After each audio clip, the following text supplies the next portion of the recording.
Thanks for checking out Chamber Web TV. This is Cambridge Votes 2014, a conversation with the candidates for the upcoming October 27th municipal election. I'm Greg DeRoche, your President and CEO of the Cambridge Chamber of Commerce, and it's my pleasure to sit down with Ward 7 candidate and incumbent, Mr. Frank Monteiro. Frank, how are you? Thanks, Greg. Thanks for inviting me. It's wonderful to see you. It is. It's. We see each other all the time, but it's been a long but it's time. better here with the lights shining on. Exactly. I don't remember the first time I came here to see you. Yes. 4 years ago. A lot of water under the bridge since that time. But time went fast. It went faster than I thought. Yeah, isn't that amazing? I can remember when I served, of course, they were 3-year terms, and prior to that, they were 2-year terms, and and when I was in 3-year terms, I thought, holy smokes, that went fast. But it flew. It flew. I was having a good time. I'm having a good time, but it flew faster than I thought.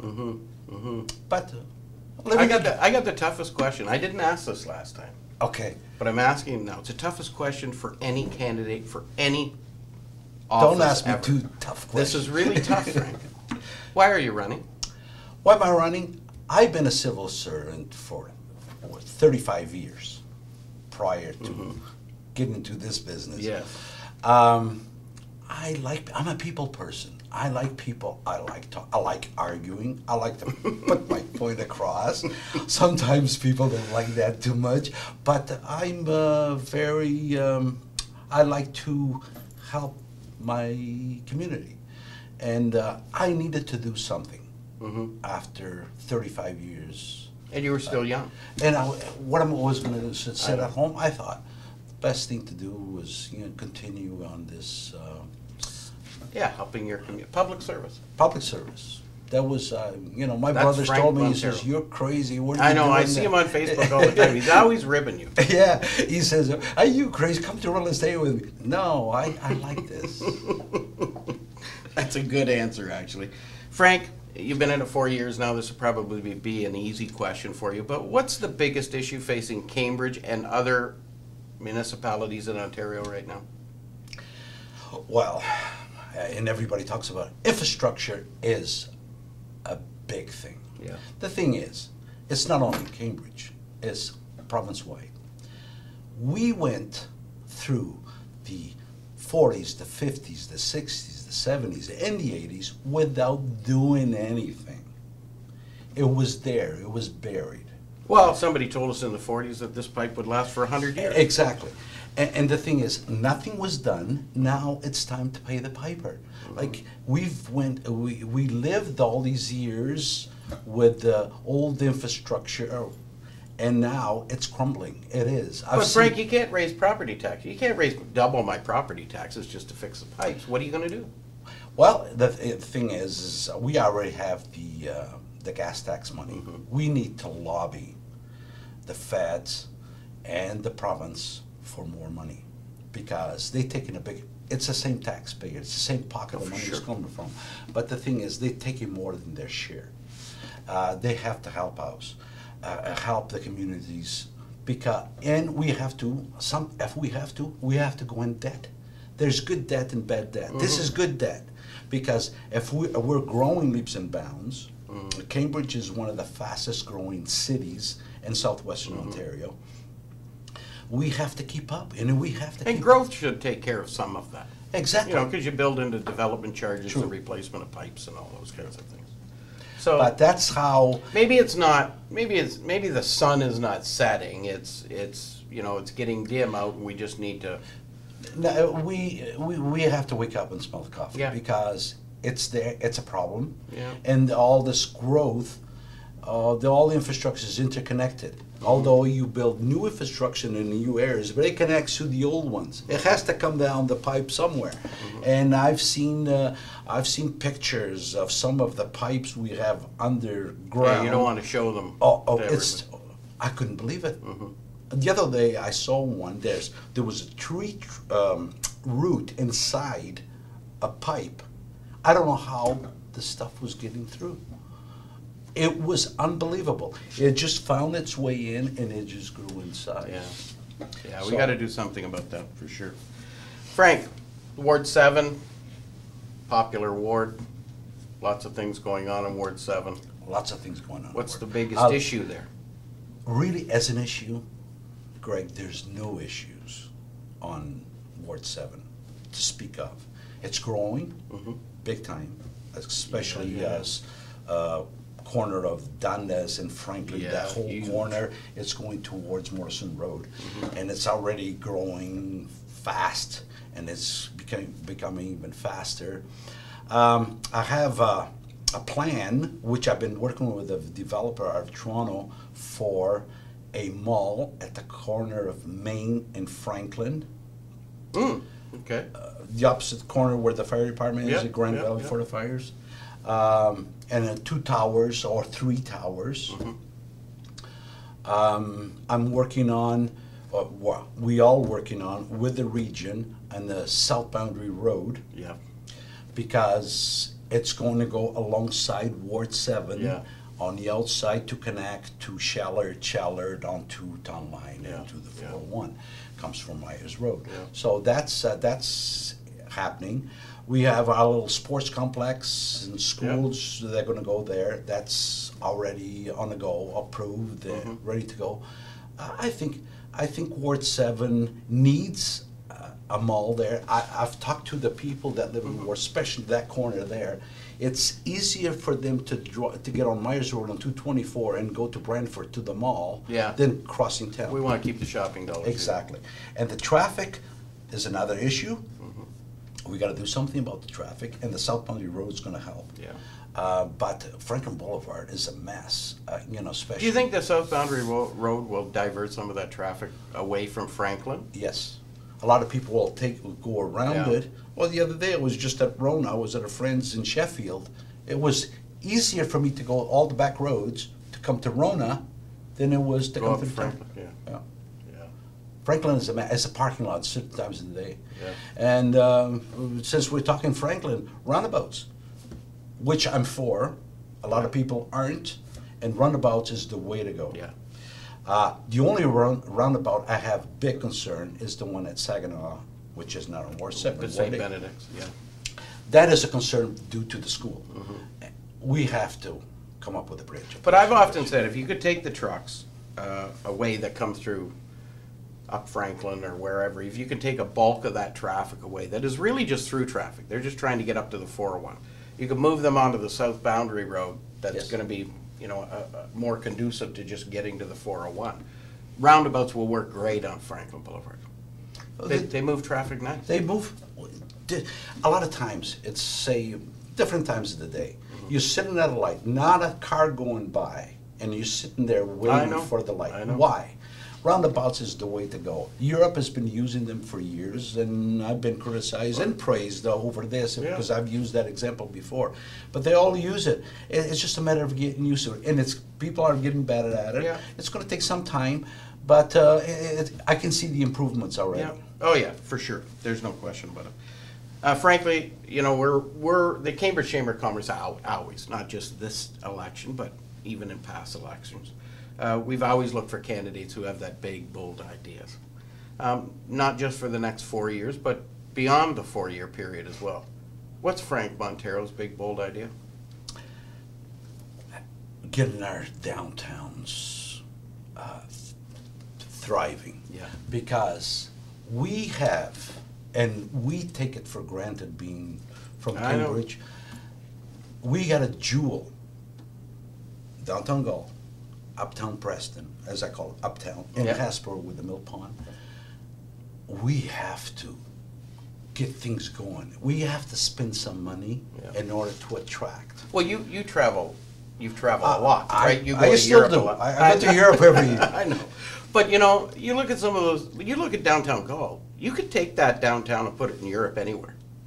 And it would look like a European downtown. I have visitors that come here that live in Canada, but in Toronto, Mississauga. They only know Cambridge from the 401 as they see. See the signs. But they don't know what's. I brought a couple of people. Well, over time, they didn't know what was down there. This is unreal. It's just like going back to Europe.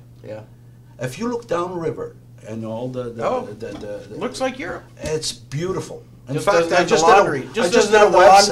did a website, and my banner is. Yes, I saw that. Yes, it's beautiful. Yes, I saw that actually. You know, we get visitors coming in, because oftentimes visitors are just grabbing a map here and they're heading off to Toronto or wherever they're going. But we have visitors come into our visitor center, and we have our backdrop, our 2 visitor services backdrop out the front with a picture of the river and the church spires and all that. And, you know, people will look at that and say, where's that?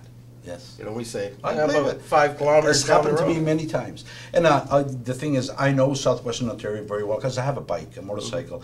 And in weekends, we just go for a ride without no destination, but driving through the, like,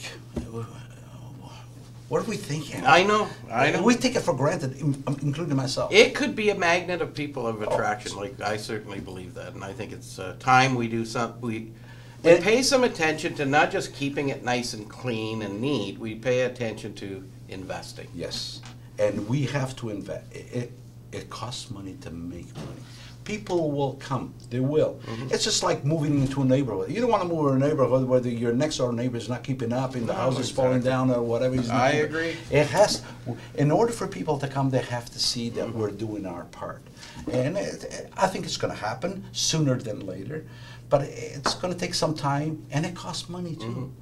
People want, but sometimes you have to hold back because you don't have the money to do it all at once. Yeah, for sure. Frank, as you know, the Cambridge Chamber of Commerce was opposed to LRT. We weren't opposed to it because we don't like public transportation. We were opposed to it, first of all, because we had to pay for it and we weren't going to get it. Second of all, we thought it was the wrong technology at the wrong time. And, you know, obviously, though, I use this opportunity just to remind people that I'm still a little bit ticked off at it, but that's okay, because democracy prevailed, the vote was held, we're getting LRT, like it or lump it. Train has left the station. The train has left the station, yes. We have a Liberal premier in power now that has a majority government. We've got a Liberal representative here in Cambridge. They've actually made the statement that possibly they could speed up the bringing of LRT to Cambridge. However, as we all know, we're going to have to express the need. We're going to have to prove the need. How does Frank Monteiro see the city of Cambridge moving and trying to justify having the LRT here? First of all, let's go back. I too didn't agree, or still, it's not against the LRT per se. It was the LRT, the way it was proposed or the way it is, we're paying for something with it we're not getting. And that really hurt me. And that really pushed this opportunity. It pushed the wrong buttons. We don't have the ridership. We don't. But neither does Kitchener-Waterloo. No. You know, you put an LRT, a train going through the main drag from A to B, only stop here and there. What about when you get to the point you have to take a cab to go somewhere else? Yeah. I think they got the wrong technology, and I even brought that up at council when they came to present it to us. It's the wrong technology. Should be, to me, the way we have a beautiful region, not just the city of Cambridge, should be a suspended system that you could overload. Even people like myself, I want to go to St. Jacobs for 2 or 3 hours. I would take that. Sure. System just for the ride to see the countryside. A lot cheaper. All we had to do was hours here and there, you know. This is going to cost a lot. Eventually it'll probably work out, but right now we don't have the ridership. And these so-called fast buses, I'm sorry, I'm not into it. They're trying hard. As far as this new government saying that it's going to happen faster, if we get GO Train, which we're after, I'm behind Doug Craig on that. If we get GO Train to come here, a lot of people, and again, it's politics. It's going through Kitchener and through the North line. The South line, it's much faster, quicker to get to Toronto by half an hour to 45 minutes. We have, instead of them storing their trains overnight in Milton where they are, they could be stored in Ward 7, that line there by Clyde goes along Clyde Road. We have all the room for them to stay there overnight. You think that would help? bring And then the it would riders? help DLRT coming Yeah. to Cambridge faster, because I know there's a lot of commuters. In Cambridge, I think somewhere 8 to 9,000 commuters to Toronto, but Kitchener and Waterloo would have more. It would be faster for them to drive to Cambridge, park their car, Yeah. and take the GO train. They can be in Toronto half an hour to 45 minutes Yeah. faster. Have you ever ridden the GO? Yes. Have you? I've never ridden the GO, and I tell people that I've interviewed, I've never I did ridden the it GO. once from Milton to Toronto, because my wife was working right downtown Toronto, and that's what she. But you know what? A lot of times trains are delayed, and you leave your car parked. They're only so every so often. It's better than being stuck. Well, in Toronto. my only reason for not doing it is because of that. You know, I have to drive off the 401, find a parking spot, go in and buy it, take a jump on the train, you know. However, I've often said that maybe GO would find a new rider in guys like me who would say, gee, if I can go down first thing in the morning to Toronto and have my meeting near Queen's Park where I normally have meetings, and then be back here by noon hour, that'd be great. Or if it's an afternoon meeting, I won't be so worried as to when I get out of that meeting so I Exactly. can get back on the But they have 401. to have train. But I think the train that when Fatima was commuting, the last one was at 7 o'clock or 7:30. Yeah, they need to go a So little if later. she worked overtime, then she'd be stuck. Yeah, yeah. So- But I think all of that will probably go to help. With time, I think if we get the GO train, the LRT will come to Cambridge sooner than later. Yeah. Sooner than we thought. Yeah. And will improve everything else. Then Yeah. the LRT would be good because you get off the train here, the GO here, and Yeah. you get in the LRT, you're in Kitchener. Yep, exactly, exactly. Frank Monteiro, where do you see Cambridge in 25 years? 200,000 people, Ooh. thriving community. Our downtown's welcoming everybody. Jobs, we have our economic development now. We're getting together with Kitchener Waterloo. It's called the Regional Economic Development, but it's nothing to do with the region of Waterloo per se. It's completely independent. And that was one of the things that, being Frank Monteiro, Yeah. spoke up about. It has to be fair for everybody. Because everybody knows exactly where Frank Monteiro sits.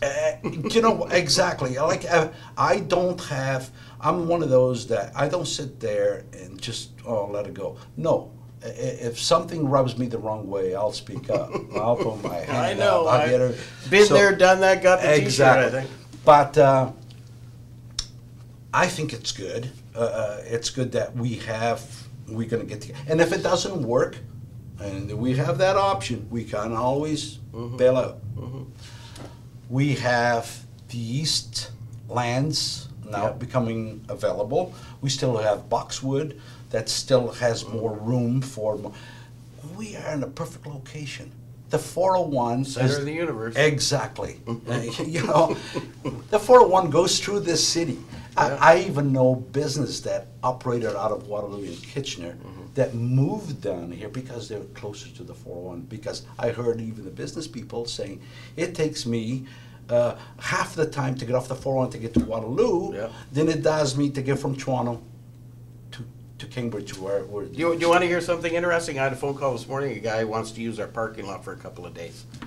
He's moving to Cambridge. He was phoning me from Michigan. He's a Canadian, but he's just retiring from his company in the U.S. And he's from Winnipeg originally, he just moved. and he's retiring in Cambridge. Good for him. You know why? God bless him. Center of the universe. Exactly. I love Cambridge. You know, I grew up, I came to Canada in '66. I was 14 years old. And for the longest time, I didn't go back. Go back to the old country until 1987 was the first time I went back. And I keep going, I love going back. But Greg, if you were to tell me now, would you move back to stay? Love Portugal, love the Azores. But no, this is home. this is home. And I always love to come home. Yeah. It's nice to have a holiday away. Oh, sure. Yeah. But I love coming home. I love this city. Yeah. I always did. That's I good. grew up here. Exactly. I'm really excited, Frank, this time around. I've often told people, if you don't think Cambridge City Council did one thing right over the last 4 years, you're wrong. They did at least one thing right, and that was to vote in having electronic balloting and going online to vote. We do our banking online, you can do investing online, all kinds of things we do that need security online, but we could never vote online. Finally, we can. And I'm going to take a picture. Lisa's going to take a picture of me in my pajamas on October the 11th. You voting? And I'm going to put it on Facebook, so you'll see. Yeah, I was one of the ones that pushed for that. I agreed with that right off the bat. I pushed for that. I had to convince some people to vote my way, yeah. and then finally we passed it. And I think it's great. As far as the integrity of it, well, we're going to learn. Yeah. Probably, and I already hear some rumors. An 18-year-old or a 16-year-old got a thing in the mail for. Well, people don't understand. It's not the city that that does the enumeration. No, it's exactly. They don't get that. Exactly. So it's census, isn't it? Yes, Canada census. That's who sends it in, and then. Although our clerk's office is being very careful to pick, but some of them are going to start. But it's up to the public. If your son is 16 years old at home and he gets one, come on, you have, give the clerk's office, hey, you send, but because they can't see everything. But it's we're going to learn with it, sure. And I think it will improve. A lot of people don't want to come out. Say it's a rainy day or whatever. I'm not. I know. Well, late October. Exactly. I don't. I'd rather go and watch whatever is on TV. I think because it only takes you 3-4 minutes to go and log in, boom, boom, and you voted whatever you want. So I think I'm hoping that the turnout, voting turnout, will be increase. That was one of the reasons. And hey, we're 2014. We got to get on the program. If we, like you said, and I used that same example, we trust the internet to shift money around, pay bills. Why can't we do it for voting? I never understood it. I think it's going to be a win. I tried for it back when I was on council. That was in the 90s. So see, and how long has internet been around? 20 some over odd 25 years. So it's time. It's time to do it. No, and a lot of communities. I was looking at a map, but it was. There's a number of them that do it now. They're doing it. Yeah. So let's and people will. Kitchener didn't want it. They probably wanted to see us try it first, and they. Well, we're the most technologically advanced in the region. And that's one thing in council. In council, that comes up a lot. What are the other ones doing? Yeah. So who cares? You've been watching me on TV. I don't care. The thing is, let's do it. Let's be innovative. Let's do something. We don't have to do it just because so-and-so is doing it. Let's do it on our own. Absolutely. Like that casino thing. Let's not. Let's not go there. Frank, any final words for the voters of Ward 7? I just asked the public or the people in Cambridge, but especially in Ward 7, I stand by my record. In the last 4 years, I think I did a good job. I'm always improving, and I promise you, I'll be your voice. Because if something goes astray, I'll be the first one to speak up. You're a full-time counselor, too. Oh, exactly. They're talking about full-time counselors. I don't know how much time you got left. This thing about I challenge any counselor. This is a part-time job. I'm at City Hall almost every day, at least 3, 4, 5 hours deep. Not counting the meetings. This is there. Because if I see something, I don't understand that. Why aren't we doing it's Fatima kicking you out of the house. Oh, well, that too. I go upstairs and ask, why are we doing this? So, I know. So I like being there, especially in the winter months. Can't cut the grass. Yeah. I spend a lot of time there. I'm just hoping, since we're on the subject of full-time counselors, I'm hoping that we'll change the system of a counselor in Cambridge and counselor in the region. I have a problem with that, and I had a problem with that from the first day I got there. How can you represent Cambridge at the region of Waterloo, if you don't know what's going on in Cambridge, the councillor, I still believe that you guys had this before, you were there, Yep. the councillors at large, still leave the 8 councillors. Yep. Go back to 6 wards, make them a little bigger, it's still doable, and leave 2 councillors. Or we're a big city, keep the 8 wards. Or go to more. And add But the the 2 thing is, the 2 councillors at large representing the city of Cambridge at the region along with the mayor, because I think, and I have my own opinion of that, the reason that went away, it's control. And I'll say, it's control. No question. Well, it wasn't supposed to be then, but it ended up to be. It is, You're probably and that's an issue. That is something that I saw. This not right. This doesn't seem to work, because sometimes we're doing things or planning things that the others don't know what we're doing. I know. Like, and then they come up with these decisions, and then And you don't know what they're doing. Exactly. Well, the South Boundary Road. Yeah. We went through a time there, and it's still not 100% where they want to put it. They want to move it over I here, know. move it over there. Come on. If it was planned before, you told everybody that's the way to, even the developers. Some of them, I have a developer right now that's going to build, I don't know, 3,000 houses, sitting waiting for the final stamp saying, yeah, the South Boundary Road's going to go. Well, new roads always tricky like that, no question. But and I think it needs the community involvement. But anyway, And hopefully this term will change that. well, let's keep our fingers Yes. crossed. Ladies and gentlemen, thanks again for checking out Chamber Web TV. This is Cambridge Votes 2014, a conversation with the candidates for the upcoming October 27th municipal election. Again, I'm Greg DeRocher, and it's been a blast sitting down with Ward 7 candidate and incumbent, Mr. Frank Monteiro. Thank you very much. Please vote Frank Monteiro. One more term. We'll see what happens after. Thanks, Frank.